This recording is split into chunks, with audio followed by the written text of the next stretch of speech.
Oi, eu sou Augusto. Essa é uma aula sobre overclock da prática extensionista da matéria de Introdução à Computação. Bem, a gente precisa entender o que é um overclock para falar da aplicação dele. O overclock ele é aumentar os giros do processador do seu computador. Dessa forma, fazendo com que ele tenha mais potencial de processamento, fazendo com que você consiga rodar softwares mais pesados com mais autonomia, como por exemplo um software de edição de vídeo, que você precisa renderizar os vídeos que gasta muito da sua CPU. Bem, vamos para a aplicação então. Para a gente entender o funcionamento de overclock, a gente precisa falar aonde ele é feito, né?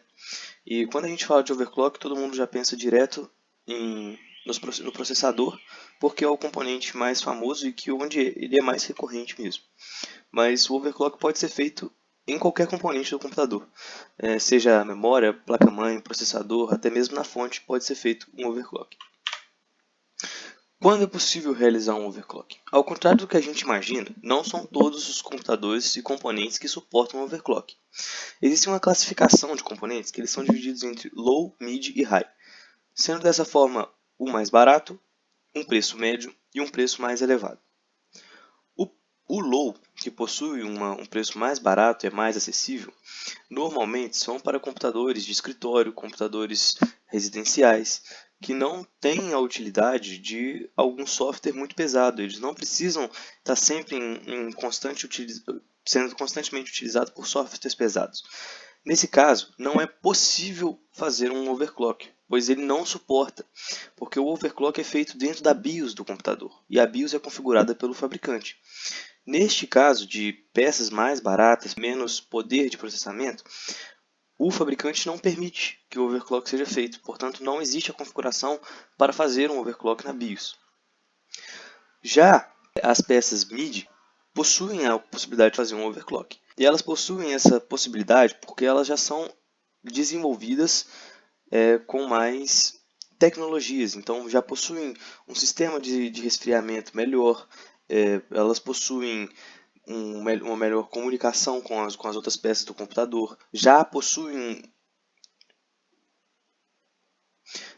um poder de processamento maior e dessa forma então facilita como pode ser feito um overclock. Porém, deve-se tomar muito cuidado com elas, pois elas suportam, mas não são feitas para isso. Elas são feitas para comunicar com o computador da forma correta.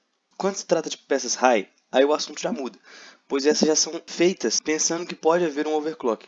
Então elas são construídas para isso, elas são construídas para ter uma alta performance e, se necessário, fazer um overclock. Portanto, elas têm uma ótima comunicação com todos os componentes do computador. Normalmente são feitas uma para a outra, né, em pares, então placa-mãe que aceita placa de vídeo, placa-mãe que aceita tal processador. Dessa forma, a comunicação é sempre muito mais bem executada.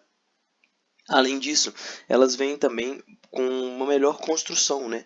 Então, existem principalmente, maneiras de resfriar o componente. O resfriamento do computador é sempre muito importante quando se trata de overclock. Bem, quais são os prós de fazer um overclock?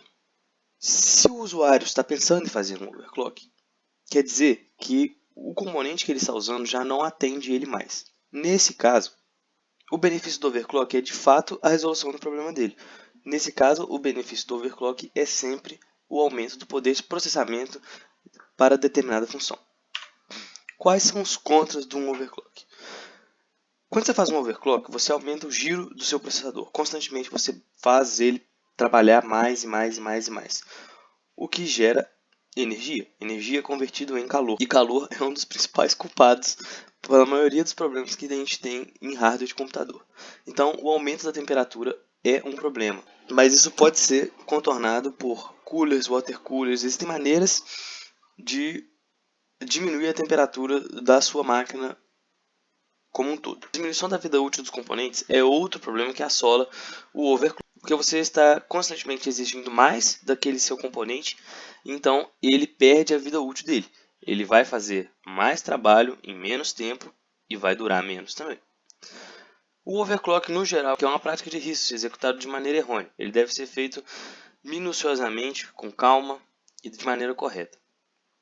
Vale ressaltar que para fazer um overclock é muito importante ter uma fonte confiável, porque normalmente os problemas de overclock estão relacionados à fonte, porque a fonte não suporta aquele overclock. Quando eu devo fazer um overclock? Vale a pena? Essa é uma pergunta muito delicada, porque na verdade o overclock ele depende de caso para caso. Por exemplo, vão existir alguns casos que o overclock não vai bastar, ele não vai ser suficiente para chegar no nível de processamento que determinado usuário necessita. Ele vai mesmo precisar comprar um outro componente mais potente. Em outros casos, o overclock ele é a solução. Então vamos supor, eu trabalho com animação 3D, preciso de um processador para meus softwares de edição 3D. Porém, nesse momento eu não tenho dinheiro para comprar uma peça nova, eu não tenho condições de comprar uma peça nova, eu posso recorrer ao overclock. Veja bem, eu vou diminuir a vida útil dos meus componentes. Porém, isso não importa, porque eles já não funcionam para a função que eles deveriam funcionar. Então, eu consigo utilizar eles por mais um período sem trocar o componente. Bem, então sobre overclocking é isso. Eu não consigo fazer overclock na minha máquina porque meus componentes são todos de low, então eu nem consigo abrir a minha BIOS para mostrar para vocês como deve ser feito, pois eu não possuo uma máquina que comporta um overclock. Então eu peço desculpas por isso e agradeço por terem assistido o vídeo. Muito obrigado, tchau, tchau.